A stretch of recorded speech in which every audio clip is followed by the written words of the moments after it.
El títol d'aquesta presentació és La millora genètica vegetal a la Diputació de Barcelona i entorns, perquè com veurem de seguida, la titularitat de l'escola i de les institucions que estan al voltant de l'escola, que han estat fent millora genètica des de que pràcticament es pot parlar que es fa millora genètica científica, han anat canviant al llarg del temps. I llavors jo he intentat agrupar-los independentment de qui fos la titularitat en cada moment. La directora de l'escola ja ha parlat abans de que històricament aquí a aquesta casa va passar un fet rellevant, que és l'explicació, l'exposició i després la utilització per primera vegada de les lleis de Mendel a Catalunya. Fent una mica de memòria, els primers treballs de Mendel sobre els seus estudis experimentals referents a l'herència són del 1866, però durant molt temps, diguem-ne que poca gent li va fer cas, més aviat van ser controvertits, i no és fins al 1900 que aquesta regularitat detectada per Mendel en l'herència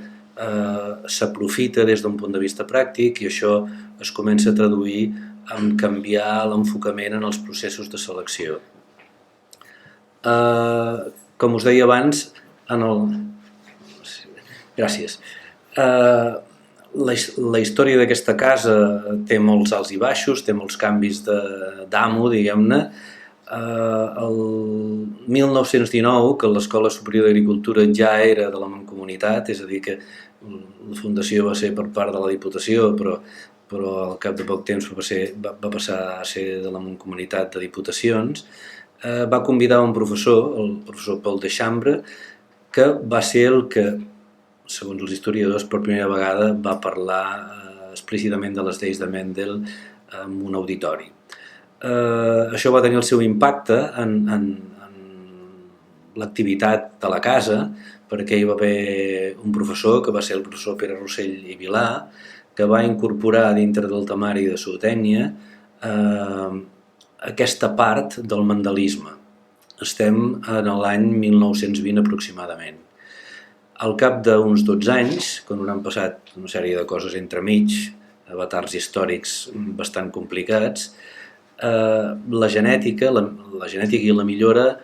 va passar a ser una assignatura independent dintre del pla d'estudis. Això és una cosa extraordinària si es compara amb què passava a la resta d'Europa en aquells moments. A França, la primera vegada que es va constituir una assignatura pròpia o exclusiva de la millora genètica va ser el 1946. A la Universitat de Barcelona, el 1955, va ser per primera vegada quan es va començar a explicar genètica.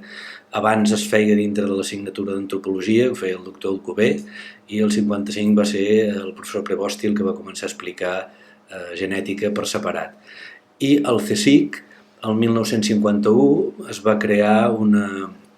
centre de recerca de genètica animal a Barcelona, però hi veieu que totes aquestes dates estan bastant lluny del 1932. O sigui que hi va haver bastant de temps on la millora genètica com a tal només s'explicava de manera, diguem-ne, desvinculada com una cosa amb entitat important dintre de l'Escola Superior d'Agricultura. Bé, ja us he dit que aquesta casa tenia una història complexa, a vegades difícil de seguir. Va estar fundada el 1911 per la Diputació de Barcelona, és a dir, els pares fundadors o el pare fundador és la Diputació de Barcelona, substituint l'antiga Escola Provincial d'Agricultura, que havia estat fundada el 1898. El 1915 es va crear ja per la Mancomunitat una, diguem-ne, estructura que seria semblant a el que després hem conegut com extensió agrària, que eren els serveis tècnics d'agricultura, i li va encarregar la Mancomunitat, tant en aquesta estructura dels serveis tècnics com a l'escola, que modernitzessin, tant des del punt de vista de les tècniques productives com des del punt de vista del germoplasma, el món agrari català, germoplasma, o també des del punt de vista de les varietats animals. un servei que treballava en els dos àmbits vegetal i animal. El 1921 s'adquireix la finca de Torre Marimon, a Caldes de Montbui, també amb una història complicada. Actualment és la seu de l'IRTA, i el mateix any, el 21, apareix el primer número de la revista Arxius de l'ESAP, que tenien com a funció principal la publicació de treballs de recerca vinculats a aspectes més aviat pràctics. No eren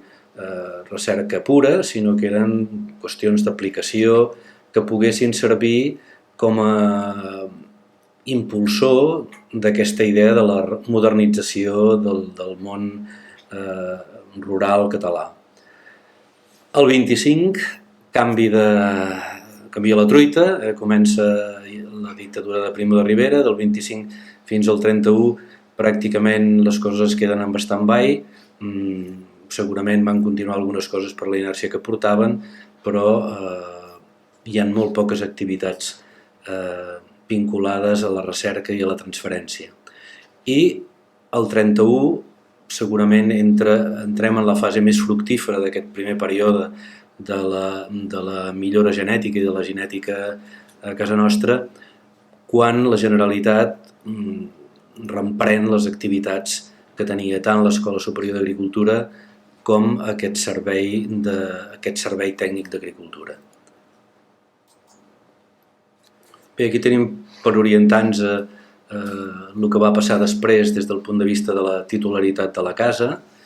El 1939 l'ESAP, una vegada acabada la guerra, passa a dependre de la Diputació de Barcelona. Fixeu-vos que en el fons és una cosa d'anada i tornada. Havíem Diputació de Barcelona, després Mancomunitat, després en la dictadura està la cosa així mig penjant, i ara després vam tornar a la Generalitat i ara tornem a la Diputació. Aquest canvi, hi ha hagut un canvi de règim important,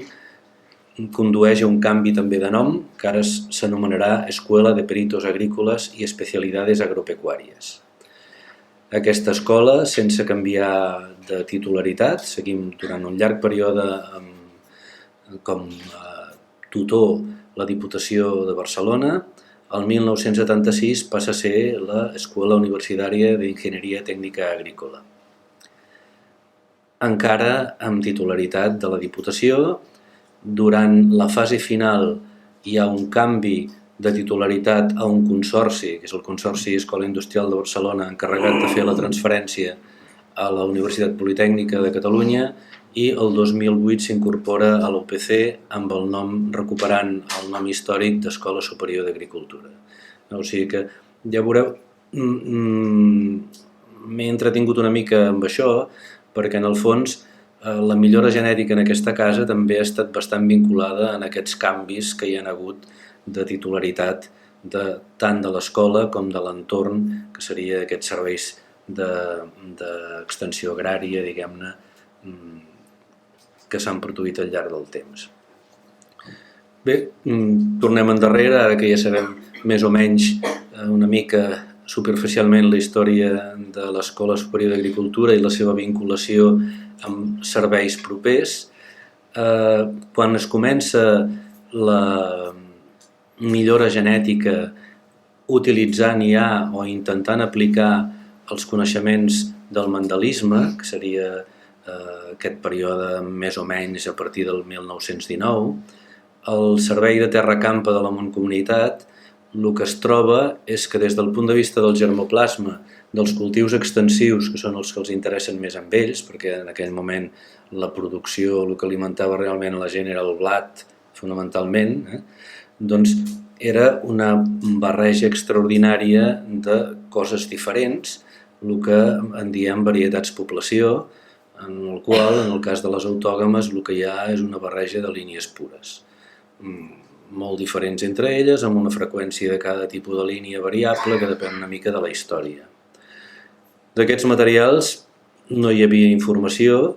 i llavors quan ells volien anar a recomanar, diuen, faci servir vostè aquest o vostè faci l'altre, no sabien què recomanar. O sigui que el primer que han de fer és intentar saber què tenen entre mans i també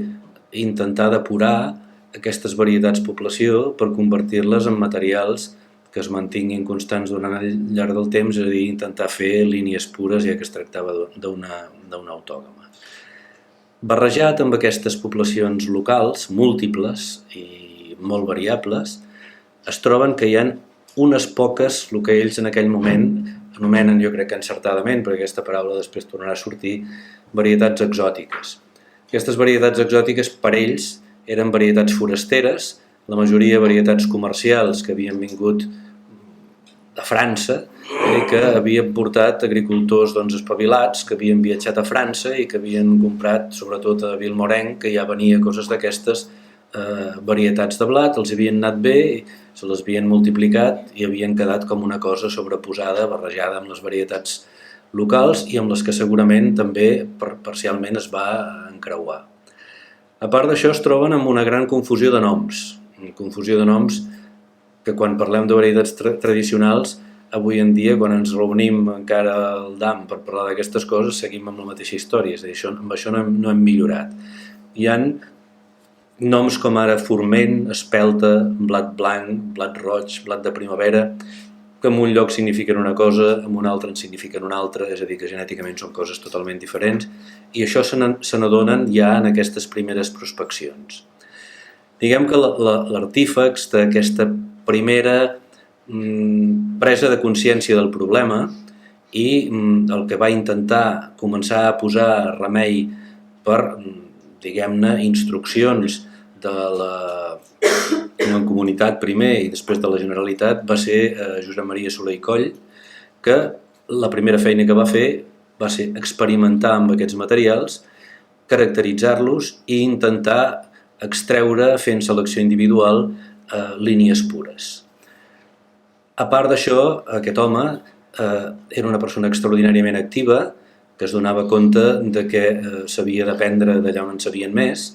i va començar a relacionar-se amb centres de recerca, sobretot de recerca aplicada d'Itàlia, molt d'Itàlia i també de França. Més tard va ampliar la seva correspondència amb centres australians, amb centres canadencs, amb centres de Grècia, amb la qual ja veurem que va arribar a fer una experimentació amb un nombre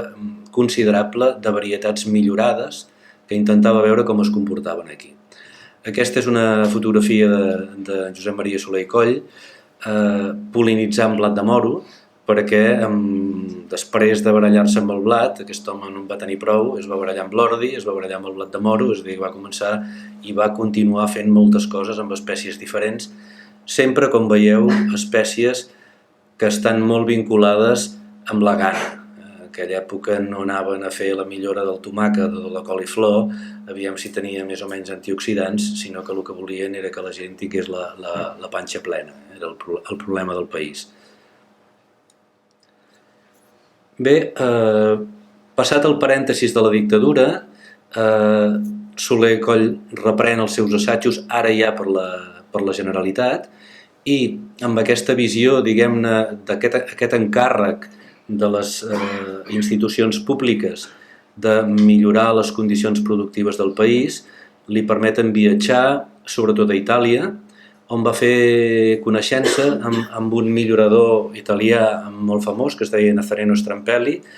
Aquest senyor, a més, era polític, era senador de l'època feixista a Itàlia, però sembla ser que era una part de les seves idees polítiques, era una persona de molta empenta en el camp de la millora. D'allà va aprendre les tècniques d'hibridació del blat, que li permetien crear híbrids i, per tant, després generacions segregants, com ha explicat en Germán, és a dir, crear variabilitat, i, a més, va portar blats d'Itàlia. Blats que va provar aquí per veure si n'hi havia algun d'aquests que ja eren millorats que funcionaven. O sigui que això, a vegades la millora és tan senzilla com provar coses d'altres llocs que ja estan fetes, veure si funcionen i quedar-te-les. No cal fer grans virgueries, s'ha de començar pel principi. Alguns d'aquests blats van funcionar bé i els va multiplicar i els va distribuir. Això ara el perseguirien i segurament el posarien a la presó, però en aquells moments segurament la propietat intel·lectual no estava tan protegida i també segurament l'Strampelli li va dir que fes el que volgués, que miraria cap a un altre cantó. Alguns d'aquests plats que es van fer famosos van ser el Mentana i l'australià,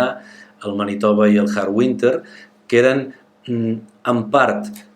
procedents dels que li van donar l'Strampelli, en part procedents dels que havia comprat a França a Vilmorin i en part materials que li havien enviat des de Estats Units, Austràlia i fins i tot Grècia. Bé, a part d'aquesta primera etapa de provar aviam què hi ha fet i seleccionar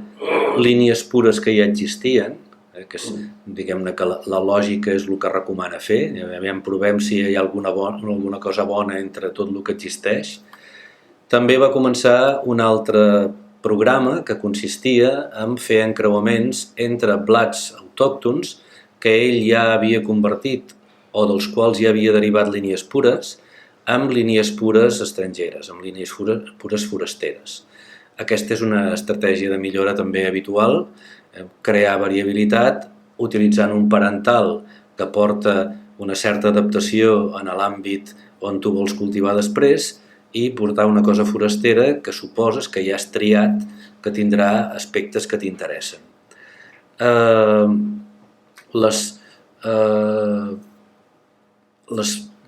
Els encreuaments que va fer en aquest àmbit van ser nombrosos. Un dels parentals catalans que més va utilitzar va ser el Montjuïc, que era un blat famós,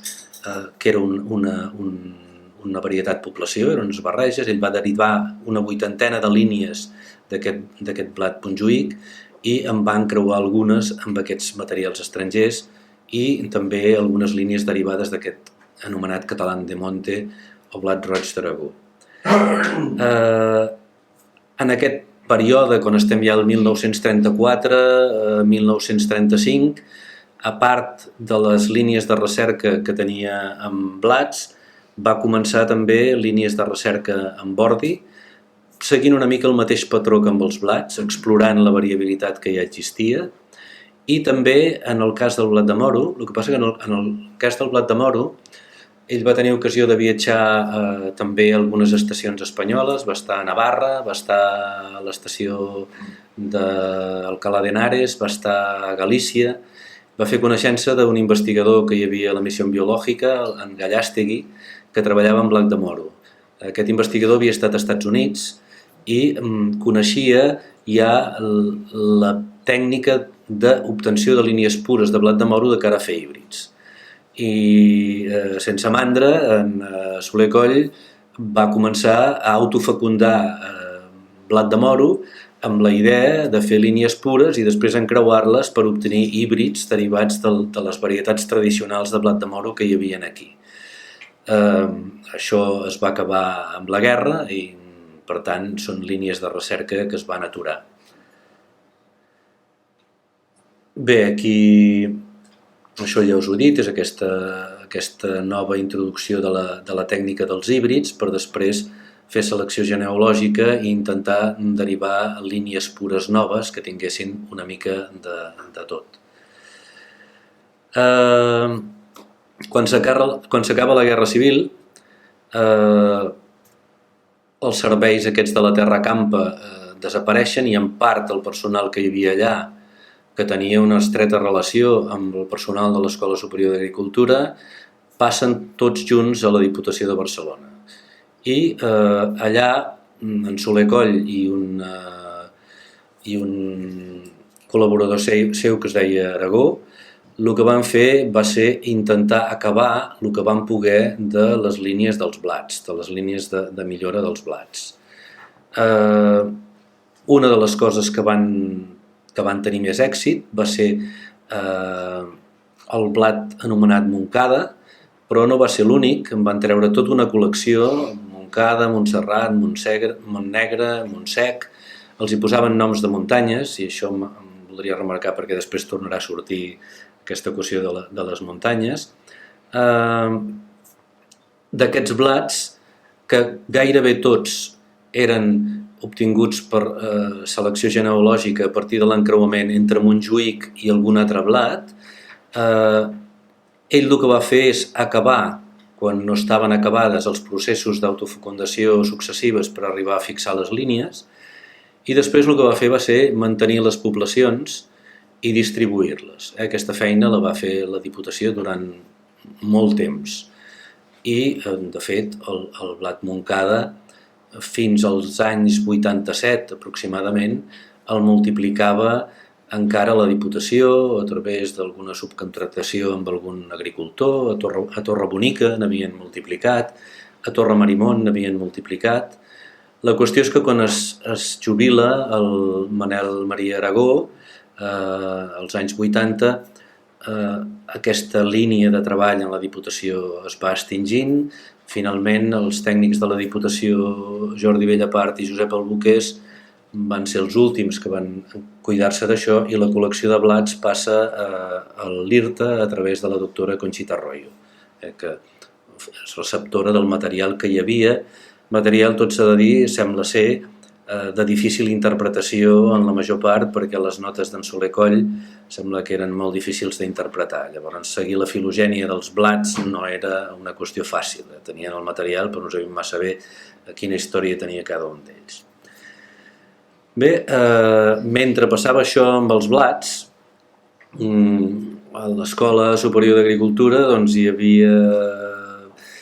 seguia explicant-se l'assignatura de genètica, i la persona que es cuidava a principis dels 80 d'aquesta assignatura era el doctor Lluís Bosch, que està aquí avui amb nosaltres, i jo crec que, donades les circumstàncies en què es troba, que ha de fer compatible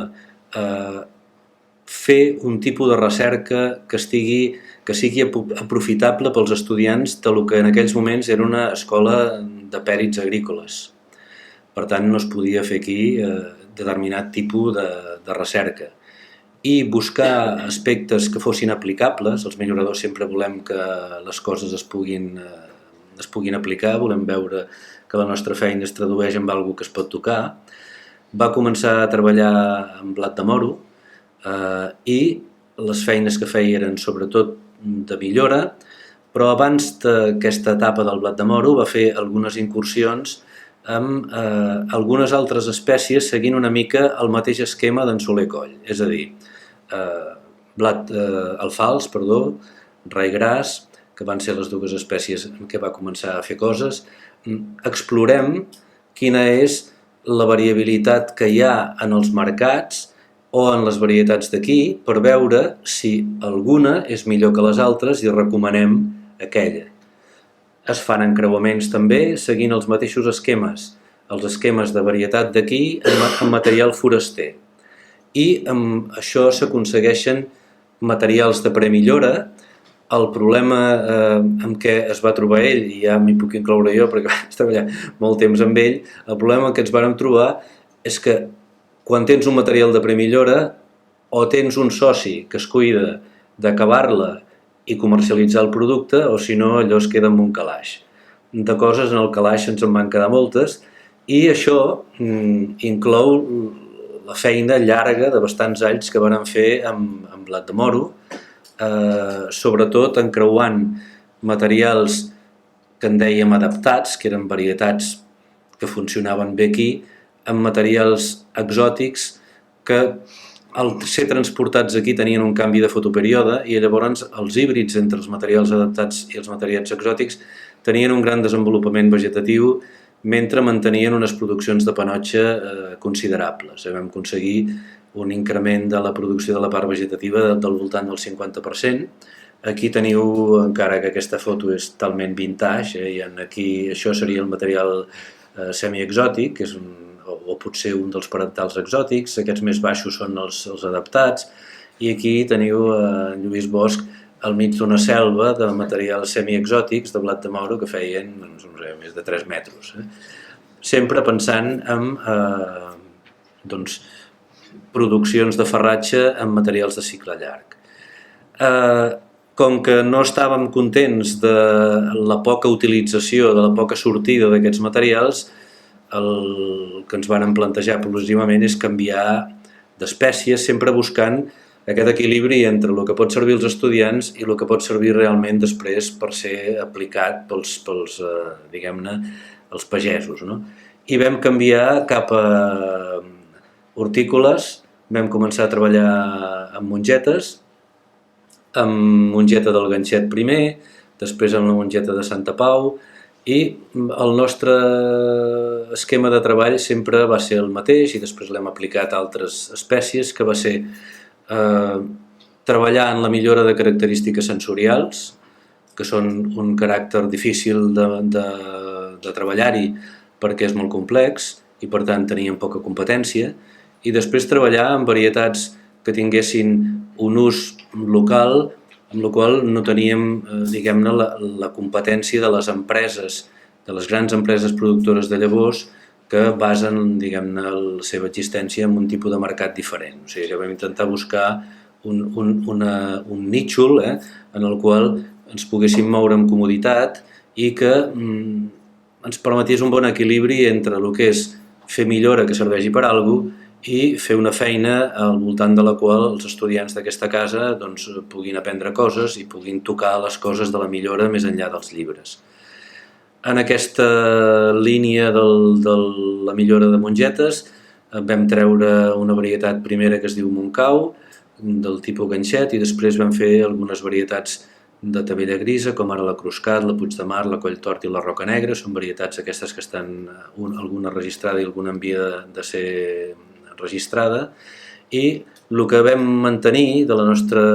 vincle amb la Diputació va ser el nom de les varietats. Aquests noms, encara que poc coneguts, alguns d'ells, però Montcau és una muntanya, Cruscat és una muntanya, Puig de Mar, Colltort i Roca Negra són muntanyes, o sigui que d'alguna manera ens sentim els hereus d'en Soler i Coll i mantenim aquest diguem-ne costum que tenia ell de batejar amb noms de muntanyes les seves varietats. Després hem aplicat el mateix model a altres espècies, com ara el tomàquet, com ara els calçots, i aquesta necessitat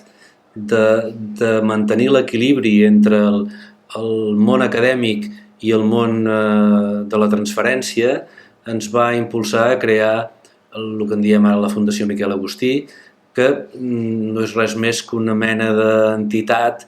per afavorir el contacte entre el món acadèmic i el món de la pagesia. La gent, quan els dius que ets de la universitat, els pagesos de vegades ja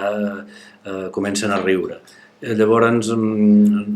intentem presentar-nos d'una altra manera a partir d'una institució que té en el patronat representants de diversos sectors. En fi, és una mica una estratègia per aconseguir aquest equilibri que no és fàcil entre les necessitats docents, les necessitats acadèmiques i les necessitats de transferència. En el món dels calçots també tenim algunes varietats que porten nom de muntanyes, Rocarola i Montferri. En el dels tomàquets també muntanyes, Montgrí i Sant Jeroni. L'únic que no porta nom de muntanya és el punxa, aquest era tan evident que s'havia de dir punxa que no podíem dir-li res més. I bé, com que ja crec que ha arribat pràcticament el temps i hi ha coses que sortiran, espero, en el col·loqui, només un recordatori de les coses que han passat, d'aquesta, diguem-ne, vida una mica erràtica que ha tingut la millora genètica als voltants de la Diputació. Aquí tenim els canvis de titularitat d'aquesta mena d'entorn i aquí una mica a la dreta el tipus d'espècies en els quals s'han anat treballant. I jo repassant tot això, quan has de fer una mica de síntesi històrica, sempre és un bon moment per reflexionar, em dóna la impressió, així a toro pasado, que diuen, que durant una època que va ser l'època de la Generalitat i fins i tot la de la Mancomunitat, Generalitat, hi havia una direcció clara des de les institucions polítiques de lo que el país necessitava i els hi deien, escolti, ara toca això, ara toca això, ara toca això. Després estic parlant només de la línia que porta o que segueix la nostra institució. No parlo ni de Fitó, ni de l'IRTA, ni de Roses d'Ot. Però en aquesta casa hi va haver una època en què les coses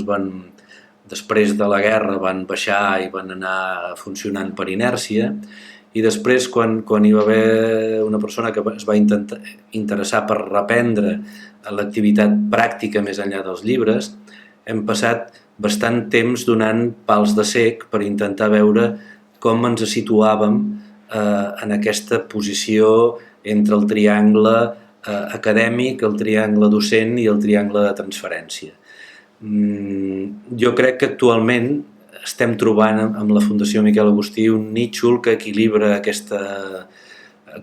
triangle, però vaja, el món és molt complex i no saps mai cap on va. De manera que per acabar hi va haver una frase que em va impressionar molt d'un professor d'aquesta casa, a mi s'hi riu perquè el coneix, no diré quin, no està aquí, que als anys 80 ens va sorprendre amb una reunió dient: senyors, des de Mendel no s'ha descobert res en genètica. I jo encara no he entès en quin sentit ho va dir, encara que ho sospito. I res més, moltes gràcies.